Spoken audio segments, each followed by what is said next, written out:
안녕하세요. 뉴스 속 날씨 차현주입니다. 올여름 세계적으로 폭염과 가뭄 또 홍수가 발생하면서 식량 대란의 우려가 높아지고 있다고 합니다. 식량을 대량으로 수출하는 미국과 중국 등에서는 이상기후로 인한 가뭄으로 농작물이 말라 죽어가고 있다고 하는데요. 이런 상황은 식량을 수입하는 나라에게는 큰 부담이 될 수밖에 없을 겁니다.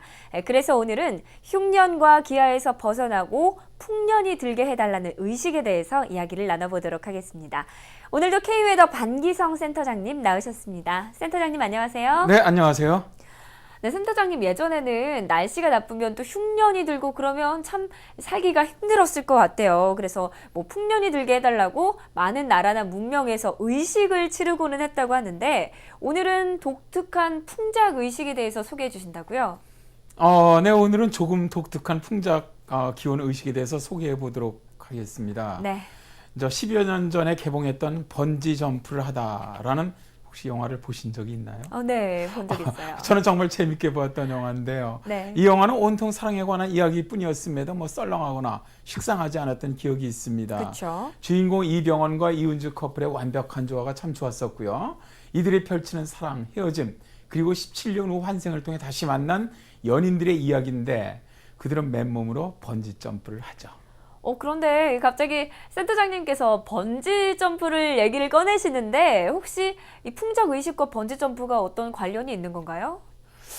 현주 씨의 내 얘기의 눈앞에는 정말 놀랄 지경입니다. 그렇습니다. 오늘은 번지 점프를 풍작 의식으로 벌이는 이야기를 좀 소개할 예정입니다. 지금은 우리나라도 많은 곳에서 번지 점프를 하죠. 뭐 여름만 되면 TV에서 번지 점프 특집을 만들 정도거든요. 네. 그러나 이제 번지 점프가 세상에 알려진 것은 얼마 되지 않습니다. 세계 최초의 번지 점프는 1979년 영국인 4명이 미국 금문교에서 뛰어내리면서부터 시작되었다고 해요. 상업적인 번지 점프는 뉴질랜드 카우라우 강에서 시작되었는데 이후 들불처럼 전 세계로 번지 점프가 번져나갔다고 합니다. 그런데 이 번지 점프가 풍작을 기원하는 의식으로 사용이 되는 곳은 어딘가요? 풍작 의식으로 번지 점프가 사용된다고 하니까 조금은 아찔하기도 한데요. 옛날 그 남태평양의 바누아투 섬에서 있었던 전설입니다. 바누아투는 남태평양 13개 섬으로 이루어진 독립국인데요. 네. 1914년 이후 영국과 프랑스의 공동 통치를 받았었고 1980년 7월에 독립한 나라죠. 아주 고온다습한 열대기후지만 연중 평균 기온이 24도로 낙원이라는 이름에 걸맞는 풍토를 가지고 있고요. 이제 이곳에 제가 아는 선교사님도 여기서 사역을 하고 계시는데 저보고 한번 오라고 하는 곳입니다. 네. 근데 이제 전설에서 남편의 학대를 받던 한 여인이 절벽 아래로 몸을 던졌는데 여인의 발목에 우연히 밧줄이 감겨 있었다는군요. 예. 이런 이유로 여인은 이제 목숨을 구했지만 뒤쫓아오던 남편은 목숨을 잃었다래요. 이제 이후 땅으로 떨어지는 랜드 다이빙은 높은 곳에서 나무줄기만을 의지한 채 몸을 던져서 남성의 용맹심을 과시하는 일종의 의식으로 자리매김했다고 해요. 네. 그런데 이제 남성의 머리칼에 땅을 스치게 하는 위험한 행동에는 얌 농사를 위해 땅을 비옥하게 만들려는 주술적 의미가 담겨 있다고 합니다. 목숨을 담보로 풍작을 기원하는 거죠. 이제 얌은 바누아투의 주식으로 평범한 식량 이상의 의미를 지니고 있다래요. 네. 이 바누아투의 펜테고스트라는 조그만 섬에서 성인식을 치르는데 번지점프를 하기 시작하면서 풍습으로 자리 잡았다고 합니다. 이들은 최소한 10m 이상의 높은 곳에서 나무줄기를 발에 묶고 맨 땅에 뛰어내립니다. 예. 이제 물로 뛰어내리는 것이 아니라 땅으로 뛰어내리는 랜드 다이빙이죠. 네. 이제 나무줄기의 길이가 남자가 땅에 닿을락 말락할 정도라래요. 그러니까 줄기가 만일 체중을 이기지 못하는 경우에는 즉사한다고 합니다. 그래서 이 번지점프가 이제 목숨을 담보하기에 이 부족의 용맹성을 좀 과시하는 일종의 의식으로 치러집니다.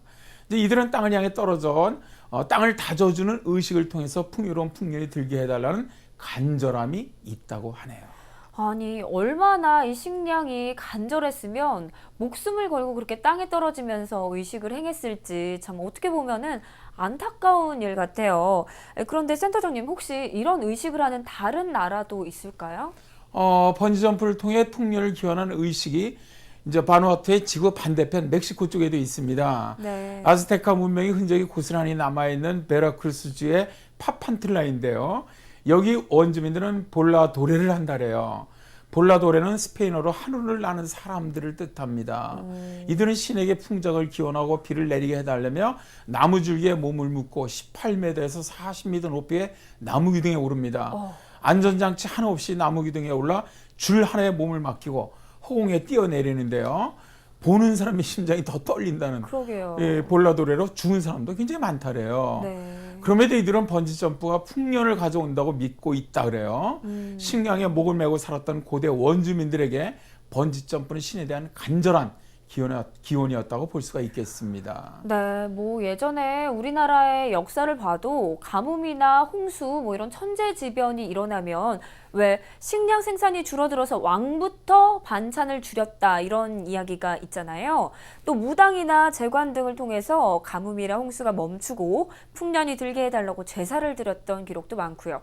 이 식량의 생산량이 지금보다 훨씬 적었던 옛날에는 삶에 가장 큰 영향을 줬던 게 아무래도 역시 날씨였던 것 같습니다. 네, 센터장님 오늘도 재밌는 말씀 고맙습니다. 네, 감사합니다. 네, 번지점프가 예전에 바누아투나 멕시코에 전해 내려오는 풍작 기원 의식이었다라고 하니까 참 신기하죠. 예전에는 번지점프가 한여름에 비 좀 왔으면 좋겠다라는 간절함을 담은 의식이었는데 지금은 한여름에 더위를 날리는 레저 스포츠로 변한 게 색다릅니다. 네, 뉴스 속 날씨 오늘 준비한 소식은 여기까지입니다. 시청해주신 여러분 고맙습니다.